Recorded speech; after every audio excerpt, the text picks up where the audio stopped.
Planet Finance Business School, High-Tech City, Hyderabad. BCom, BBA, PGDM, MBA. Call 900 okay. Suresh గారు, ఇప్పుడు UAE బరక్ nuclear plant మీద drone దాడి, ఇది ఎంత భయంకరమైన పరిస్థితి? అంటే దీన్ని ఎట్లా చూడాలి? లక్కీలీ ఇప్పుడు వాళ్ళు చెప్తున్న దాని ప్రకారం ఒక జనరేటర్ని కొట్టారు, మెయిన్ ప్లాంట్ కొట్టలేదని.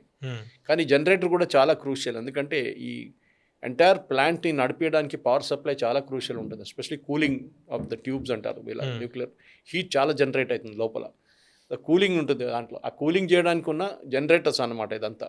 సో కానీ ఎంత జస్టం జరిగింది తెలియదు, కానీ ఇట్ ఇస్ వెరీ వెరీ చాలా డేంజరస్ సైన్.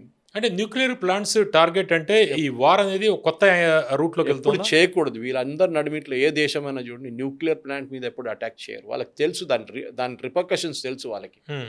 ఎందుకంటే ఏదో మీ పక్కన ఉన్న 10 కిలోమీటర్ కాదు కదా. చెర్నోబిల్ చేసిన తర్వాత, చెర్నోబిల్ మెల్ట్ డౌన్ తర్వాత మనకు తెలుసు, ఫుకుషిమాలో జరిగింది జపాన్, మనకు తెలుసు ఇంత డ్యామేజ్ జరుగుతుంది. సంవత్సరాలు 1000 సంవత్సరాలు 2000 సంవత్సరాలు మీ దగ్గర కూడా వెళ్ళలేరు మీరు, అంత దారుణమైన పరిస్థితి ఉంటుంది. గల్ఫ్ మొత్తం అయిపోతుంది ఒకటే షాట్లో, ఫినిష్డ్. అది జరగకూడదు. ఈ న్యూక్లియర్ ప్లాంట్ మీద కొట్టారు. ఇప్పుడు ఇరాన్ అంటున్నారు మేము చేయలేదని, ఇరాక్ నుంచి వచ్చి ఉంటారు. ఎవరైనా కానీ those fellows should be taken to task. వాళ్ళని ఫస్ట్ బాంబ్ చేసి ఫినిష్ చేసేసారు. ఇప్పుడు సౌదీ అరేబియా డ్రోన్స్ని షూట్ డౌన్ చేయడం గల్ఫ్ వారికి సంకేతంగా భావించాలి మనం. ఎస్, ఎందుకంటే వాళ్ళు కూడా తెలిసిపోయింది. వాళ్ళు ఇప్పుడు అందరూ గల్ఫ్లో వారొకరే కాదు కదా. ఇప్పుడు కువైత్ అంటారు మేము కొట్టుపడేసినాం 5 డ్రోన్లు వచ్చినాయి, బహ్రెయిన్ అంటారు, ఈవెన్ ఒమాన్ అంటున్నారు, ఖత్తార్ ఈజ్ ఆల్సో దేర్. వీళ్ళందరూ వాళ్ళ సిస్టమ్స్ తెచ్చుకున్నారు. మోస్ట్ ఆఫ్ దమ్ యూఎస్ నుంచి తెచ్చుకున్నారు. మనం చెప్పినట్లు ఇజ్రాయెల్ ఒకటే యూఏఈలో ఉన్నారు, వాళ్ళు చూసుకుంటున్నారు వాళ్ళని. వాళ్ళ టెక్నీషియన్స్ కూడా పంపించారు దాంతో ఐరన్ డోమ్ కోసం. కానీ ప్రతి దాంట్లో దాడి ఇప్పుడు జరుగుతుంది. ఇరాన్ నుంచి వస్తున్న దాడిని once and for all finish చేయాలంటే ఈ రెజీమ్ని కొట్టుపడేయాలి. అంటే యూఏఈ కావచ్చు, లేకపోతే సౌదీ అరేబియా కావచ్చు, ఇప్పటిదాకా ఇందాక మనం మాట్లాడినట్టు సైలెంట్గా ఉన్నాయి అవి ఇప్పటిదాకా. అయితే డైరెక్ట్ వార్లోకి దిగే అవకాశం ఉందా? వాళ్ళు ఆల్రెడీ దిగారు కదా. యూఏఈ వాళ్ళు అటాక్ చేశారని చెప్పి మన వచ్చిన న్యూస్ని వాళ్ళు డినై చేయలేదు. సౌదీ అరేబియా కూడా చేశారంట. వీళ్ళు ఓపెన్గా అనౌన్స్ చేయరు. ఇజ్రాయెల్ చేసినట్లోనే యూఎస్ చేస్తారు, మేము చేసామని చెప్పారు.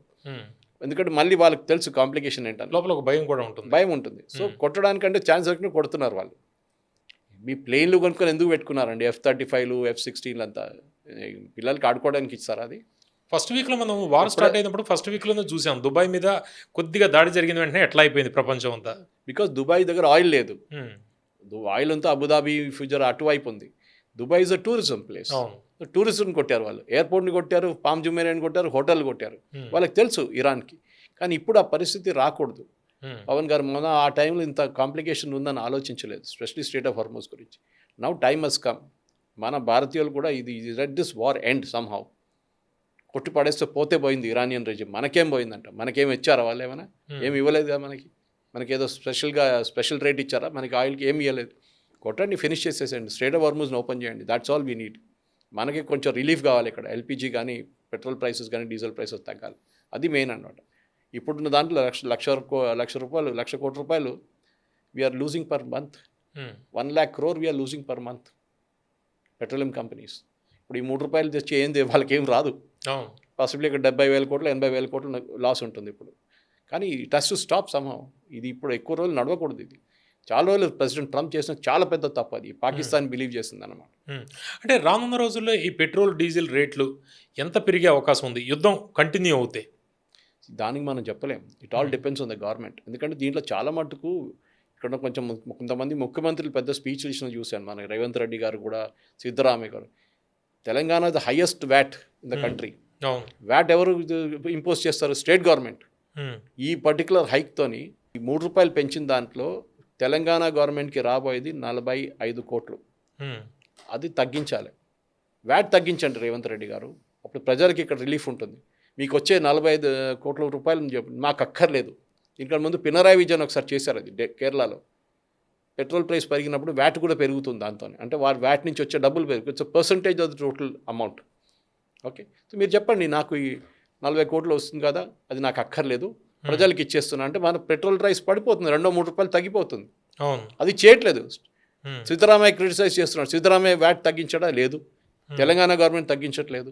మీరు ఢిల్లీలో అంత చీప్ ఉన్నప్పుడు, మిగతా చోట్ల చీప్ ఉన్నప్పుడు మనకెంత చీప్ ఎందుకు రావట్లేదు? యూపీలో కూడా చీప్ ఉంది పెట్రోల్. మనకన్నా ₹10, ₹5, ₹10 తక్కువ ఉంది అక్కడ. ఎట్లా అది? అంటే వాళ్ళ వ్యాట్ తగ్గించారు వాళ్ళు. We should also follow the VAT should be reduce. అప్పుడు ఆటోమేటిక్గా తగ్గిపోతుంది. ఓకే. వెస్ట్ ఏషియాలో ఒక్క మిసైల్ పేలితే హైదరాబాద్‌లో పెట్రోల్ బంక్ దాకా వస్తుంది. అయితే ఈ పరిస్థితుల గురించి మీరేమనుకుంటున్నారు? కామెంట్ రూపంలో మీ అభిప్రాయం తెలియజేయండి. Thank you very much sir. Thank you.